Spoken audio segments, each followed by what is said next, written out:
Amén. Hermano, que Dios lo bendiga en esta noche tan bella hoy en la casa de Cristo. Amén. Por favor, le voy a pedir que se pongan de pie. Vamos a orar por los diezmos y las ofrendas. Amado Padre, que estás en los cielos, santificado sea tu nombre, Señor. Te damos gracias por este día, Señor. Bendice estas ofrendas y diezmos, Señor. Bendice nuestras almas, Señor. Invitamos al Espíritu Santo que venga hoy a este culto, Señor. Señor, te pedimos gracias por este culto, Señor. Oh, Señor Jesús, bendice el pastor, Señor. Dale la sabiduría para dar una buena palabra hoy, Señor. Oh, Señor Jesús, abra nuestros corazones y nuestras mentes, Señor, para entender tu palabra, Señor. Para recibir tu palabra, Señor. Para consumir tu palabra como una esponja, Señor.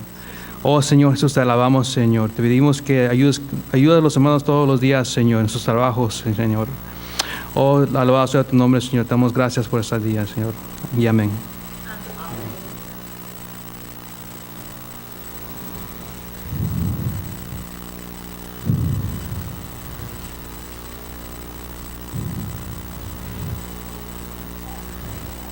Mientras nuestro hermano pasa y recoge los diezmos y ofrendas, quiero recordarles que lo que vieron en la exposición de esta video, creo que son los peruanos. Los niños ya pueden bajar con la escuela dominical. Si se dieron cuenta, en la iglesia o el colegio no tenían techo, solamente había una tela, una estera. Hay mucha pobreza, hermanos, hay mucho que hacer, mucho trabajo que realizar. Por eso llevar esta caja de amor a otras personas es tan importante. ¿Cuántos de ustedes tienen su caja ya en su casa? Amén. Mi hija está preocupada porque no entró en una caja, va a tener que mandar 2 cajas. Enviemos cajas de amor, hermanos. Es tan importante hacerlo, sobre todo en estas zonas donde un jabón es tan importante. Ustedes recuerdan que siempre les menciono, yo nací en un hogar muy pobre, que aquellos que son peruanos, ¿cuántos peruanos hay aquí? ¿Saben lo que era el jabón Bolívar? Era para lavar ropa. Ese era mi jabón. Sí, duraba mucho porque no tenía para comprar el que tenía olor. Bien, vamos a empezar en esta tarde. La semana pasada hablamos acerca de lo que era el Salmo 50, 15. Y quizás ustedes recuerdan lo que hablamos de la exposición de Robinson Crusoe. Y sé que algunos no leyeron el libro Robinson Crusoe, por lo tanto ustedes no cruzaron. Pero esa fue la materia de exposición de la semana pasada.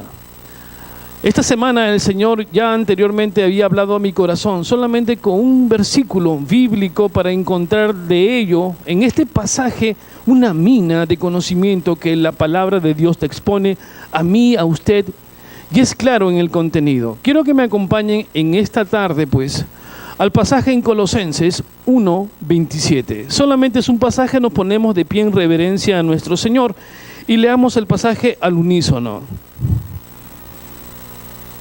Dice la palabra de Dios en el nombre del Padre, del Hijo y del Espíritu Santo, a quienes Dios quiso dar a conocer las riquezas de la gloria de este misterio entre los gentiles, que es Cristo en vosotros, la esperanza de gloria. Voy a repetirlo nuevamente. A quienes Dios quiso dar a conocer las riquezas de la gloria de este misterio entre los gentiles, que es Cristo en vosotros, la esperanza de gloria. Amado Padre, venimos ante ti, Señor, para que seas tú quien hable, Señor, a través de este siervo, de este soldado, Señor, sin rango alguno, solamente un esclavo tuyo, un amigo tuyo, Señor, como es el pueblo tuyo también. Bendice a cada alma, Señor, que esta semilla entre en el corazón de ellos y que dé fruto, Señor, y no uno, sino en abundancia. Oh Dios, es una palabra que, aunque la palabra que mencionas ahí hay un misterio, Señor, entendemos el resto. Pues da claridad ahora, Señor, a través de esta iluminación. Tú caminando entre nosotros y tus ángeles, Señor, alrededor nuestro, lo creemos por fe y lo sentimos por amor. Gracias, Señor, en el nombre santo de tu Hijo Jesús. Tomemos asiento, hermanos. La palabra de Dios describe este evangelio de la esperanza en gloria. Esperanza y gloria son 2 palabras contundentes en la palabra de Dios. Hay esperanza de que Él viene por segunda vez. ¿Pero qué en referencia a la gloria? Estas dos palabras son positivamente aplicables, tanto la esperanza como la gloria en nuestras vidas. Y cuando habla acerca de Cristo en vosotros, es el fundamento principal de que Él habite en tu corazón. Una cosa es que escuchemos de Cristo, pero otra cosa es que Cristo en vosotros es cuando Cristo está en mí. Si ustedes ven la portada de su boletín, van a ver que el que abre su ropa, ven dentro algo que es una figura interesante, pero ¿qué es lo que debe manifestar? ¿Qué cosa hay dentro de mi corazón? Ese acercamiento del Señor, cuando poco a poco el Señor me da a conocer, porque no es de un momento a otro, es una santificación, es un peldaño día a día para alcanzar la perfección, no aquí, sino cuando estemos con Él, pero es importante saber que Él habita en nosotros. Ese mismo acto, cuando el Espíritu Santo entró en usted, cuando sabe que ha cometido un pecado, un desliz quizás, o ha caído, sabe que hay un Padre protector. Hay alguien que lo cuida, porque usted es hijo de Dios y Él lo defiende. Él es su esperanza, Él es la gloria. Por lo tanto, la gloria es de Dios, pero como Él tiene la gloria, también te la va a otorgar a ti. Por eso es que el pasaje lo dice así: Cristo es mío. La pregunta en esta noche es: ¿Cristo es suyo? ¿Cristo habita en su corazón? ¿Cristo le dio la mansedumbre? No necesitamos de nada y de nadie, solamente a Jesús habitando en usted y en mí. Pero ¿cómo sé que Cristo está en mí? Un alumno me preguntaba: maestro, ¿y cómo sé que Cristo está en mí? Quizás sea una emoción, quizás sea un sentir, un momento, una estrella fugaz en el firmamento. ¿Cómo saber que Cristo está en usted? Hay puntos conceptuales, teológicos, que le va a decir que Cristo está en usted. Primeramente, Cristo va formando su alma. Cuando el Espíritu Santo entra en usted, usted se pone a la condición de que este varón de Dios, Jehová de los ejércitos, el yo soy, agarra ese barro moldeado y dañado cuando estuvo en el mundo del pecado y comienza a moldear su alma. Comienza a darle la forma donde todo estaba ya casi deshecho. Cuando una vida de pecado, una vida donde usted no aceptaba a Dios y blasfemaba su nombre, viene redimido ante el Señor por la sangre del Cordero, Él toma ese barro. Muchos de nosotros dirán: no, pero yo un barro, por favor. Sí, eso somos, cabezas de barro. Osamos saber más que Dios. Yo me imagino a Dios viéndote así: ¿qué osas hacer ante el Señor? Pero cuando nos sujetamos a Él, el Espíritu viene y, según la palabra de Dios, dice en Gálatas 4:19, menciona: estad en mí y yo en vosotros. ¿Usted lo siente? Esta mañana, cuando me puse a orar para esta exposición, dije: Señor, basta solamente mencionar esto y con eso acabamos la exposición de tu palabra.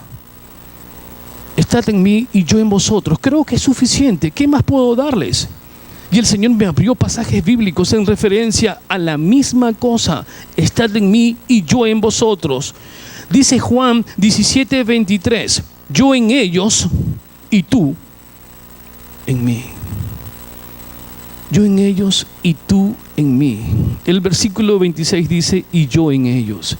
Hermanos, no hay nada más hermoso que pertenecer a algo. ¿Cuántos de ustedes, cuando no conocían al Señor, no les gustaba pertenecer a ciertos grupos? Hay personas, de repente por error entra a un grupo y se siente grande, ¿no? Porque uno dice: oh, yo pertenezco a los republicanos. Y usted va a sus reuniones y se siente muy, muy halagado, sí. O se va a la oposición, pero pertenece a un grupo. De repente pertenece al grupo de fanáticos del soccer, del fútbol, lo que fuese. Pero tiene un sentido de pertenencia porque cree que pertenece a ese grupo. La pregunta es: ¿ese grupo te da la paz? ¿El regocijo? ¿Te da amor? ¿Te ayuda en tu necesidad? ¿Habla contigo? ¿Te recoge cuando los demás pasan encima tuyo? Mi pertenencia, por eso dice: yo en ustedes. yo soy de Dios. Usted, pertenezco a Dios. Él me cuida. Él me protege. Mi oración es escuchada. Ese sentido de pertenencia me hace sentir, me da el valor que antes de conocer al Señor no lo tenía. Por eso es que muchas personas se inclinan a la ebriedad, a la prostitución, o a la drogadicción, a lo que fuese. Pero el Señor, fuera de lo que te han abandonado como cualquier escoria, una paria de la sociedad, avanzado por allá, avanzado en estado de putrefacción espiritual, Él viene y te levanta. Qué hermoso cuando alguien sabe que te has caído y te levanta. Qué hermoso cuando el niño cae, lo primero que busca, ¿a quién es? ¿Qué es lo que dice todo niño? No dice papá, ¿qué dice? Mamá, mamá. Ya ni siquiera se cae, pero al menos ya por llamarla a mamá dice, mamá, bubu, me caí. Hermano, nosotros somos niños ante Dios. Y a Él le gusta que lo pares llamando. Papá. Sí, para tus cosas buenas, pero en las cosas malas tú no llamas a papá, no llamas a mamá. Eso no se mete, tú te vas. Hermanos, nosotros estamos conformando y formado a través del Espíritu Santo que habita en mí y en usted. Pero para entender eso tenemos que entender que para que el Señor habite en usted tiene que tener ¿qué? La mente de Cristo. Cuando estuve en el primer año de teología estudiando, no entendí este pasaje. La mente de Cristo. La mente de Cristo en nosotros es comprender y encierra pensamientos del hombre, sus capacidades intelectuales, sus emociones, sus talentos. Es una mente. ¿Cómo esa mente va a ser ahora dejada de lado quizás y que el Señor ponga su mente? ¿Acaso si yo tengo la mente de Cristo soy ya omnisapiense? O sea, tengo una capacidad idónea. No, hay una pequeña porción en cuanto a entender esta parte. No porque tengas la mente vas a conocer todo, pero sí vas a tener facultad para hacer ciertas cosas con la mente de Cristo. No vas a tener el juicio infalible de Cristo porque solamente Cristo es el que emite juicio, pero vas a tener y el concepto de ver las cosas en diferentes formas. Y la primera cosa que usted va a ver cuando tiene la mente de Cristo es ver el pecado como Cristo ve el pecado. Por lo tanto, ahora voy entendiendo, ahora puedo ver como Cristo ve el pecado. ¿Y cómo lo veo? Sumamente perverso y amargo. Sé que al principio el pecado no es tan perverso y amargo. Para todos es un chocolatito. Si no, no nadie pecara. ¿O sí? Si el pecado de un instante fuera tan aberrante, nadie lo hiciera. ¿O sí? ¿Usted comería un pescado pasado? No. Porque inmediatamente le da una intoxicación no sé si ustedes han visto alguna vez a alguien que se haya intoxicado con pescado. En el puerto donde vivo, lo primero que se le hincha toda la cara. No lo hicieras. El pecado atrae. Y muchas veces usted es un clavo. Y el pecado es un imán. Y es atraído con una fuerza increíble. El Señor aborrece al pecado. Mi mente quiere decir que el pecado es una inmundicia, es una abominación ante el Señor. Tener la mente de Cristo me dice que solamente es un plan, es un engaño, es una ilusión muy pasajera, pasa rápido. Es una escala muy pequeña ante la santidad de Dios. Y el creyente tiene que saber ver bien el pecado. Hermanos, nosotros no podemos decir que no, es que no sabía. Yo lo puedo aceptar de personas que no saben lo que es pecado si son aún adolescentes. Quizás. Pero una persona adulta que venga a la iglesia y que diga, sí, soy miembro del cuerpo de Cristo y alabe a Dios, y que diga que no sabe qué es pecado afuera, está cometiendo tremendo error. Y no solamente error, es una blasfemia ante el Señor. Si tienes la mente de Cristo, tú sabes definir lo que es pecado. Usted no puede decir, pastor, ¿sabe una cosa? El Señor me ha hablado y me dice que tengo que predicar solamente a las mujeres. Esa es mi misión.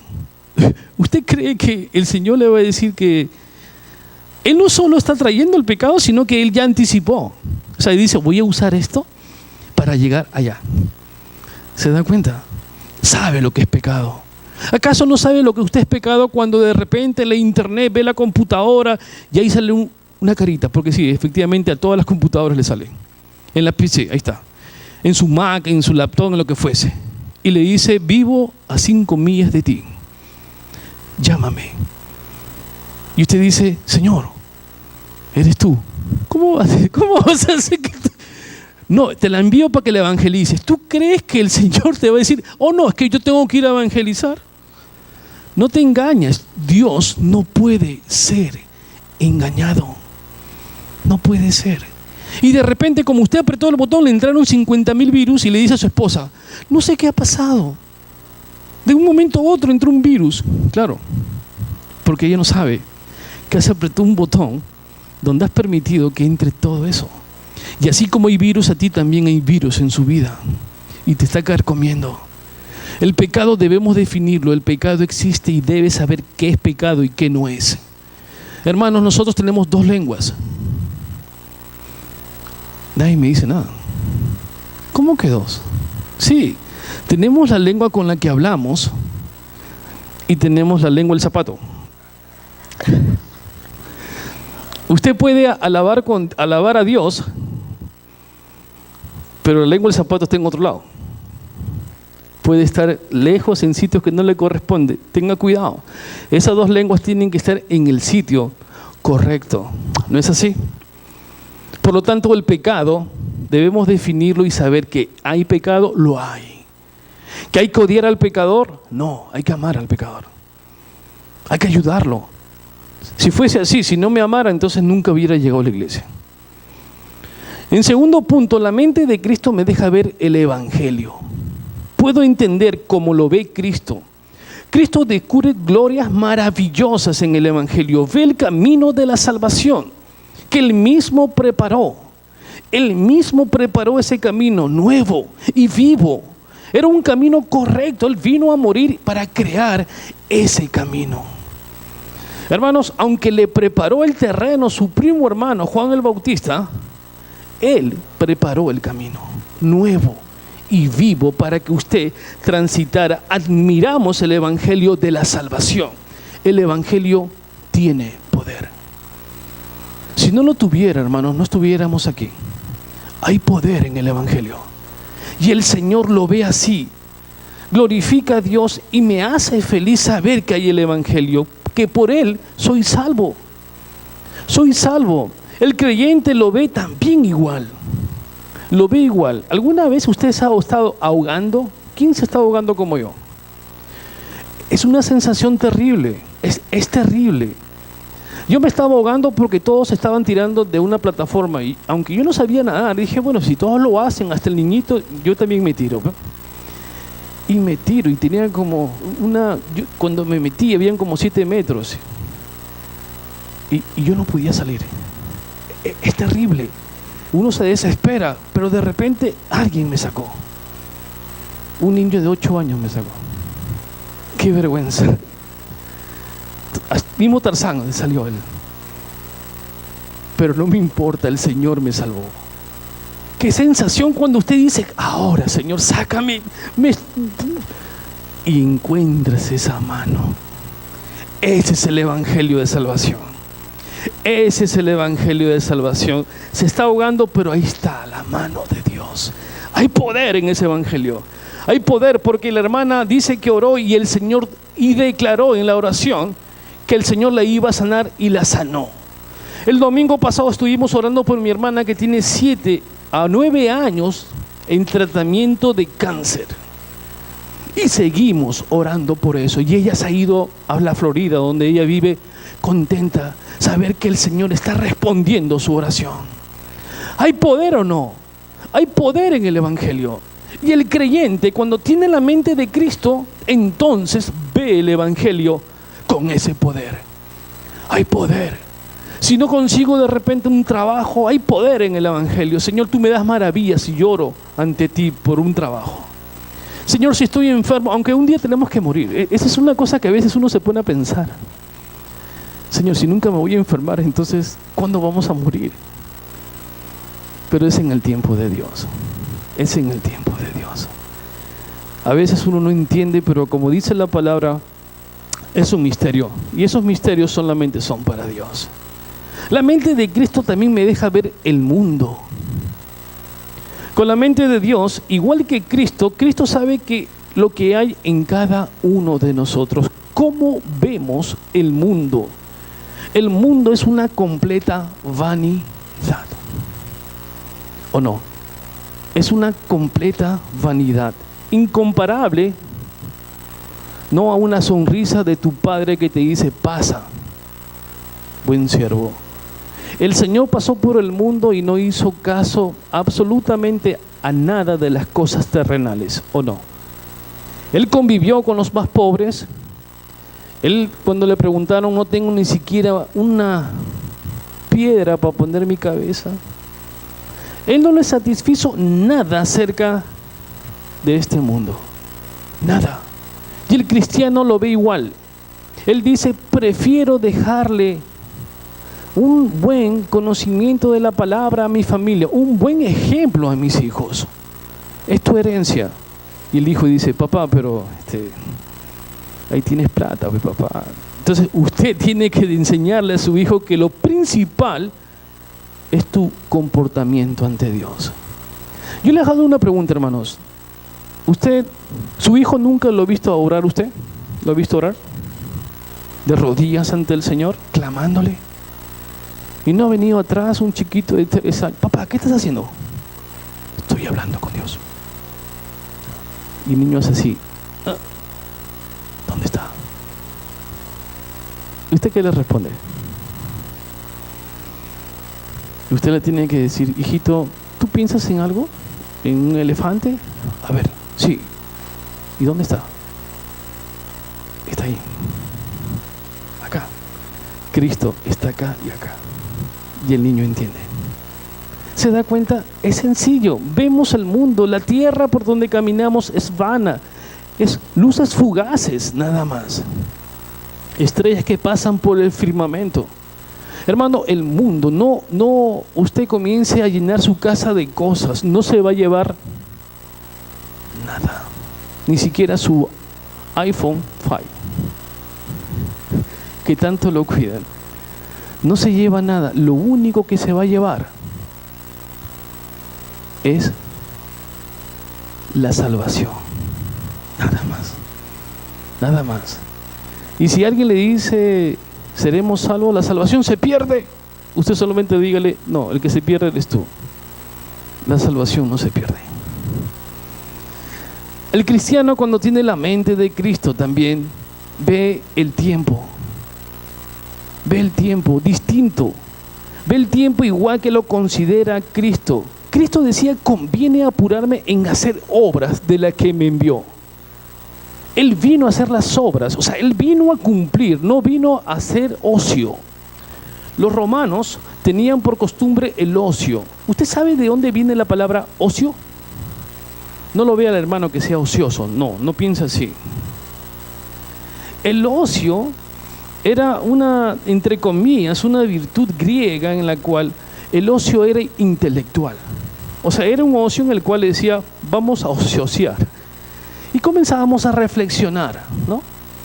Sobre diferentes cosas, qué es la tierra, si el mundo gira, qué es la arena, etc. Pero nosotros tenemos que entender que el tiempo que tenemos es para hacer buenas obras, no para estar comenzando a pensar como el griego, ¿quién es Dios? Y ella 3 días sentado pensando quién es Dios, en vez de hacer una obra. Hermanos, nuestro tiempo es corto. Siempre les digo, es corto. De un momento a otro se van a llenar de canas como yo. Como acá mi hermano, que también estamos con todas las canas en la cabeza. Así, de un momento a otro. ¿Y qué ha hecho? Miren, lo mejor que uno puede hacer en la vida es caminar, echar semillas, y cuando voltea veo, predicó la palabra, le hizo el favor a un hermano. Usted no se acuerda de él, pero él se acuerda de usted por el favor que le hizo, por la ayuda que le dio, por el consejo que le brindó. Hay que tener prisa, hermanos. El tiempo es algo que el Señor te otorgó, es un regalo. ¿No lo cree? Es un regalo, hermoso regalo. ¿Qué hace con ese regalo? ¿Ver televisión? ¿Se ve todos los partidos de México, la China, India, sentado ahí en la televisión? ¿Eso hace con ese regalo? Cuando viene su hijo, papá, y de una al hijo como pelota, ¡pum! No, me estás interrumpiendo el televisor, hijito, por favor. Y el hijo ya está pegado ahí en la pared. ¿Eso hace con el tiempo? No. Nuestro tiempo es de Dios. Y debo darme prisa. Esa misma sensación del creyente tiene que tenerla Dios y usted para hacer del tiempo algo bueno en las obras de Dios. Por eso es que yo les digo a ustedes, hermanos, trabajemos en la obra. Hermanos, ¿tiene un talento? Vamos, trabaje en la obra. Pastor, tengo voz, cante. Hermano, yo tengo la capacidad he sido maestro, sea maestro. Que sé que tocar guitarra con una cuerda, bueno, te sientas porque con una cuerda no vas a tocar, pues hijo, son 5 cuerdas, ¿no? Como quieras, yo te pongo a trabajar. Ese es lo fundamental, es que te pongas a trabajar. Pregúntese, ¿qué está haciendo en la iglesia usted ahora? ¿Está sentado? ¿Me está criticando? ¿Está murmurando de repente? Ese pastor, tenga cuidado porque sus pensamientos se escuchan. ¿Dónde? Ahí se escuchan. Lo que usted está pensando ahora se escucha en el cielo. Y si es contra un hijo de Dios, tenga cuidado. El cristiano también, con la mente de Cristo, ve la eternidad. Vemos la eternidad. ¿Usted la ve? Amén. Tan cierta como la del mismo Cristo que vio la eternidad. Cristo contemplaba todas las cosas a la luz de la eternidad, al lugar donde vamos a habitar eternamente con Él. Él, cuando caminaba y se iba hacia el Gólgota, una mujer está a su costado. Cuando Él caminaba y se pone a llorar, ¿y el Señor qué le dice? No llores por mí, llora por ti. Yo sé a dónde voy. ¿Tú sabes a dónde vas? ¿Qué respuesta? Todo flagelado, y le dice, no llores, llora por ti. Porque Él sabe que va hacia la eternidad. Y no solamente, Él fue a prepararnos morada a nosotros. ¿Quién hace eso? Muere por nosotros. Primeramente, hacia el mundo de la nada. Te crea a tus padres, de los padres, porque yo no sé ni cuál es mi línea, mi árbol genealógico, ni lo sé, pero Él lo predestinó. Viene de ser rey, se hace pobre, muere por mí, y luego que muere por mí, va y va a hacer una morada. ¿Quién hace eso por ti? Nadie, solamente Él. Por lo tanto, a los ojos de Cristo la eternidad es importante, y para usted también. Usted no se preocupe tanto por lo temporal. Pregúntese siempre hacia dónde voy. Porque aún el impío y el pío, los dos van a tener eternidad. Una con Dios y otra diferente. De un tormento que nadie quiere. Por eso el Señor dice bien claro, yo no quiero que nadie se pierda. Qué hermosas palabras. Nadie. No quiero que nadie se pierda. Pero al no aceptarlo, muchos se han perdido. Ancha es la puerta que conduce hacia la perdición. ¿Dónde está usted? ¿En la ancha? No lo veo, no creo. Sus ojitos, que desde aquí lo estoy chequeando todo, están conmigo en la eternidad. Vamos a estar juntos en las bodas del Cordero. Juntos en las bodas del Cordero. Qué hermoso. Mire, y encima de que nos da la eternidad y la morada, nos pone una mesa. Eso solamente lo hace Dios. Una mesa. Ya usted no tiene que llevar nada. Que llevaré la soda, el pollo. No, ya no. Usted no se preocupe. Usted va a la boda del Cordero. Pero vístase. Dice bien claro, vístete de santidad a través de la sangre de Cristo. Esa es tu entrada. Entra a la boda del Cordero. Qué hermoso es ese momento, hermanos. Dice la palabra también en el mismo, aparte de lo que he mencionado de la mente de Cristo, que el corazón de Cristo se forma en mi alma. El corazón de Cristo se va formando en mi alma, va quitando la escoria, las cosas que me han hecho daño para formar un corazón Un corazón que ya no odia, sino ama. Un corazón que no tiene temor, sino un corazón que tiene el amor de Dios. Ya no un corazón que es rencoroso, sino un corazón que confía en Dios. Ya no es ese corazón que antes de todo se sentía mal. No, será mía quien me habla, seguro me está viendo mal. No, ahora una persona que confía en el Señor. Ese es el corazón que hace en nosotros. Dice, yo en vosotros